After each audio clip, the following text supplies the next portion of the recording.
شیخ، اب میں تھوڑا سا موضوع کہیں اور لے جانا چاہ رہا ہوں اور یہ ڈسکس کرنا چاہ رہا ہوں کہ بچے یہ شکایات کرتے ہیں، اسپیشلی ہماری جو جنریشن زی ہے، کہ ماں باپ سے ویسے تو بڑا گیپ ہے اس جنریشن کا، لیکن خیر کبھی کبھی ایسا ہوتا ہے کہ ماں باپ بہت زیادہ ایموشنل ابیوز کرتے ہیں، کچھ ایسی سخت باتیں کرتے ہیں، یا ان کا بیہیویئر ایسا ہوتا ہے بچوں کو لے کے کہ بچوں کو وہ ٹوٹلی اپنی ذمہ داری کی بجائے ملکیت سمجھتے ہیں کہ ایک ایک چیز بس اب ہم ان سے منوائیں گے، اور ان کی اپنی کوئی بھی خواہش نہیں ہے یا ان کی اپنی کوئی بھی چوائس ہو ہی نہیں سکتی. تو اس وجہ سے کبھی کبھی بچے پہ بہت پریشر آ رہا ہوتا ہے. یہ حقیقت ہے، اس میں ہمارے پاس کیسز آتے ہیں. تو یہ جو ایموشنل ابیوز ہے جو کبھی فادر کی طرف سے یا مدر کی طرف سے بھی ہو سکتی ہے، ریئل ہے.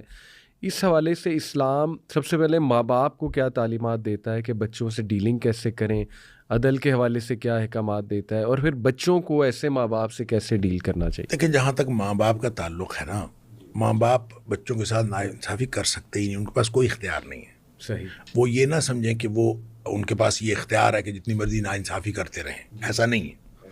وہ ان کو بہرحال بچوں کو ان کی ڈیو رسپیکٹ دے کے دیکھیں. نبی پاک صلی اللہ علیہ وسلم کی ایک حدیث ہے کہ آپ صلی اللہ علیہ وسلم نے ایک دفعہ آپ کو مشروب پیش کیا گیا، اور یہ بخاری شریف کے اندر حدیث ہے. آپ کو مشروب پیش کیا گیا، آپ نے تھوڑا سا پیا. اب آپ کے ارد گرد صحابہ کرام موجود تھے، بڑی عمر کے اشیاخ، حدیث کے الفاظ ہیں، بزرگ صحابہ موجود تھے. نبی پاک صلی اللہ علیہ وسلم وہ بچا ہوا مشروب ان بزرگ صحابہ کو دینا چاہتے تھے، لیکن وہ لیفٹ سائڈ پہ بیٹھے ہوئے تھے، رائٹ سائڈ پہ ایک بچہ بیٹھا ہوا تھا. صحیح. اب نبی پاک صلی اللہ علیہ وسلم کا یہ جو قانون ہے، الایمن فالایمن، کہ آپ ہمیشہ ہر بات دائیں سے شروع کرتے تھے. یہ اصول تو نبی کریم صلی اللہ علیہ وسلم خود مقنن ہیں. آپ یہ اصول کو چینج کر سکتے تھے.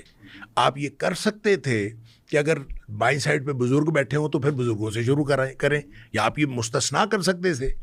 لیکن نہیں، نبی پاک صلی اللہ علیہ وسلم نے یہ نہیں کیا. آپ نے اس بچے سے پوچھا کہ بیٹے، یہ مشروب کیا تم مجھے اجازت دیتے ہو کہ میں یہ مشروب ان بزرگوں کو دے دوں؟ اچھا. اللہ اکبر، اللہ اکبر.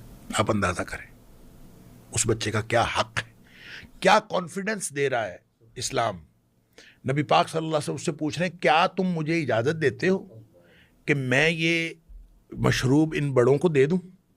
اب وہ بچہ نبی پاک صلی اللہ علیہ وسلم کی تربیت یافتہ تھا، پتہ نہیں کسی حدیث میں نام آیا ہو شاید اس کا. وہ آگے سے کہتا ہے کہ آپ سے مشروب مل رہا ہو تو میں کسی اور کو دے دوں، میں تو نہیں دیتا. اچھا.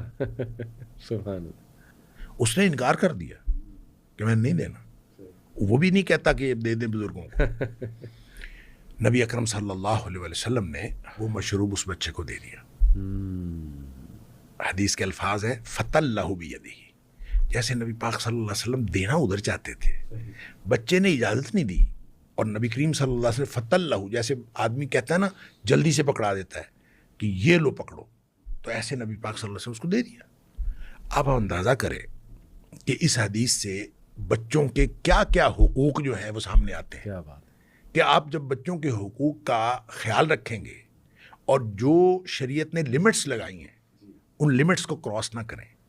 دیکھیں، نو ڈاؤٹ کہ جب نبی پاک صلی اللہ علیہ وسلم سے کسی نے پوچھا تھا کہ میرا باپ میری جائیداد میں سے حصہ مانگتا ہے اور میرے چھوٹے چھوٹے بچے بھی ہیں، اور میرا باپ میری جائیداد میں سے حصہ مانگتا ہے، اس کا حصہ کتنا ہے؟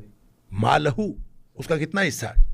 تو نبی پاک صلی اللہ علیہ وسلم نے فرمایا تھا انت و مالک لابیک، تو خود بھی اپنے باپ کی ملکیت ہے، تیرا مال بھی تیرے باپ کی ملکیت ہے. اس کی ایک قرات تو یہ ہے انت و مالک لابیک، تو اور تیرا مال دونوں تیرے باپ کی ملکیت ہے. دوسری اس کی قرات یہ ہے انت و مالک، تو اور جو کچھ تیرا ہے، لابیک سارا کچھ، یعنی تو خود بھی، تیری اولاد بھی، سب کچھ یہ اصل میں تیرے باپ کا ہے. یہ بات درست ہے اپنی جگہ کہ باپ کو یہ حقوق حاصل ہیں. وہ اگر سارا بھی ان کی جائیداد میں سے لے لے تو یہ اصل میں سمجھایا جا رہا ہے اولاد کو یہ والدین کو نہیں سمجھایا جا رہا کہ سب کچھ تمہارا ہے، لوٹ لو لوٹ لو. ٹھیک ٹھیک ٹھیک. یہ اولاد کو سمجھایا جا رہا تعلیم دی ہے. جا رہی ہے. ہاں جی، اولاد کو تعلیم دی جا رہی ہے کہ والدین کے ساتھ کیسا سلوک کرنا ہے، کیا بات ہے. کہ والدین کو آپ نے ہر چیز پیش کر دینی ہے، کوئی بھی چیز وہ لے لے. لیکن ماں باپ جو ہیں وہ بچے کے حقوق پورے کرے، وہ ہر اعتبار سے جو حقوق رکھے ہیں شریعت نے وہ بچے کو حق دینا چاہیے. لیکن نبی پاک صلی اللہ، یہ قرآن جو کہتا ہے کہ وہ جو حضرت یعقوب علیہ السلام سے یوسف علیہ السلام کے بھائیوں نے کہا کہ ہم کل جائیں گے اور اس کو ساتھ لے کے جائیں گے، تو کرے گا کیا؟ یرتع و یلعب. اب یرتع و یلعب کا کیا معنی ہے؟ یرتع کا معنی چرے چگے گا، اور یلعب کا مطلب کھیلے گا.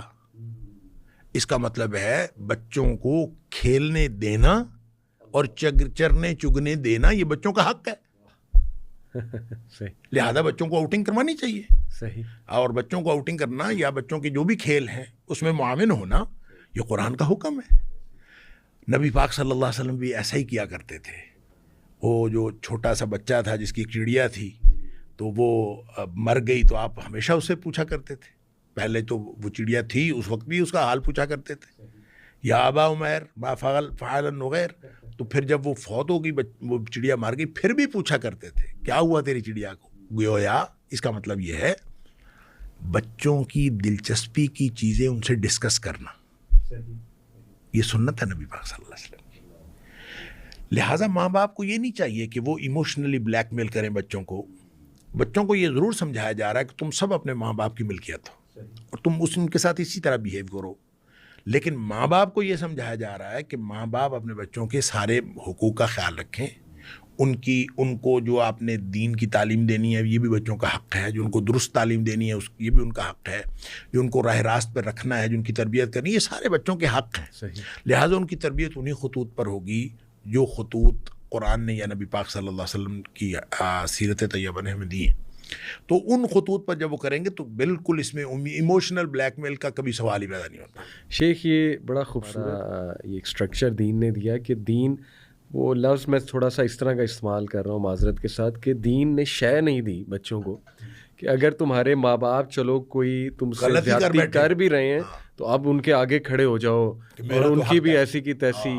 تو دین دونوں پارٹیز کو تعلیمات دے رہا ہے، احسان کی، محبت کی، شفقت کی. اور اگر ایک پارٹی چلے زیادتی کر بھی رہی ہے پھر بھی اپنی اوقات میں رہے. کیا بات ہے، اپنی حدود میں رہے. سبحان. دوسرے کو یہ کہا جا رہا ہے کہ تیرے پاس پھر بھی اختیار نہیں ہے. اور آج کل کے جو کاؤنسلرز ہیں نا شیخ، ان کا مسئلہ یہ ہے وہ شے دیتے ہیں. مطلب یہ ورڈ میں استعمال کر رہا ہوں کہ اچھا یہ ہو رہا ہے چلو پھر تم بھی کھڑے ہو جاؤ، تمہارے یہ حقوق ہیں، تمہارے یہ حقوق ہیں. دیکھیں، حق لینا اور حق لینے کے لیے کھڑے ہو جانا اور اسٹرگل کرنا یہ شریعت نے ہمارے ذمہ رکھا ہی نہیں. فرض ادا کرنا ہمارے ذمہ رکھا ہے. ماں باپ ہیں تو وہ بچوں کے لیے جو ان کے اوپر فرائض ہوتے ہیں، بچوں کے بارے میں فرائض عائد ہوتے ہیں، وہ فرائض ادا کریں. بچوں کے اوپر بطور اولاد ماں باپ کے لیے جو فرائض عائد ہوتے ہیں وہ فرائض ادا کریں. جب یہ فرائض ادا کر رہے ہوں گے تو ماں باپ کے حقوق ادا ہو رہے ہوں گے، اور ماں باپ اپنے فرائض ادا کر رہے ہوں گے تو بچوں کے حقوق ادا ہو رہے ہوں گے. سب اپنے اپنے فرائض ادا کریں، حقوق کا مطالبہ نہ کریں. ادائیگی فرض ہے، مطالبہ حقوق یہ درست نہیں ہے. اگر اس کو سمجھ لیں ہم لوگ، بڑی ڈیپ بات ہے.